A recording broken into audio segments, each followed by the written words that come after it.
একটা ব্যক্তিকে দুজক থেকে উঠানো হবে, দুজক থেকে উঠানোর কারণ জিজ্ঞাসা করা হবে, আমাকে কেন দুজক থেকে উঠানো হলো, কারণটা কি, আমি তো দুজকি, আমার আমল বলে আমি দুজকি, কেন উঠানো হলো? তখন সে বলবে যে আমাকে কি কোন নবী সুপারিশ করেছে, আমাকে দুজক থেকে উঠানোর জন্য নবীকে সুপারিশ করেছে? ফেরেশতারা বলবে না, নবী করে নাই। কে করেছে? কোন আল্লাহওয়ালা ব্যক্তি, কোন দিনদার ব্যক্তি, আল্লাহর পছন্দের মানুষ কেউ আমার জন্য সুপারিশ করেছে? তো না, সেও করে নাই। তাহলে কি আমার মা বাবা? না, তোমার মা বাবা না। তোমার পরিবার পরিজন? না, না, তোমার পরিবার পরিজন না। তোমার নিকুটের মানুষ? না, না, তোমার নিকুটের মানুষ না।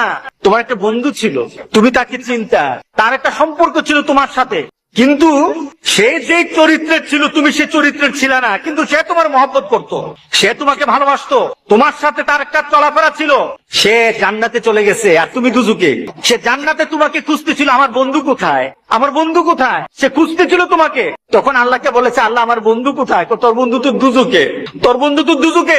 তখন আল্লাহর কাছে বলবে, মাবুদ আমি তো বন্ধু ছাড়া থাকতে পারবো না, আল্লাহু আকবার, আমি আমার বন্ধু ছাড়া থাকতে পারবো না, আমার বন্ধুটা আমি চাই। আখিরাতে জান্নাতীরা আল্লাহর কাছে যা দাবি করবে তাই আল্লাহ দিয়ে দিবেন। সুবহানাল্লাহ। আল্লাহ বলবেন, এই আমার জান্নাতেরই খুশি কর, ওই যে দুজকে যে পড়ে আছে তারই উঠা, তার সামনে নিয়ে আয়, তার সামনে তাড়াতাড়ি নিয়ে আসবে। তখন ফেরেশতাদেরকে বলবে, আমাকে কে আনলো, কে আনলো? সে প্রশ্ন করবে, আমাকে কে আনলো? ওই যে তোমার একটা দুনিয়াতে বন্ধু ছিল, সে নামাজ পড়তো, সে দিনদারি ছিল, সে আল্লাহওয়ালা ছিল, তোমার জন্য ভালো চিন্তা করতো, কোনোদিন খারাপ চিন্তা করতো না, তোমার জন্য শুধু দুনিয়ার চিন্তা করতো না, আখিরাতের চিন্তা করতো।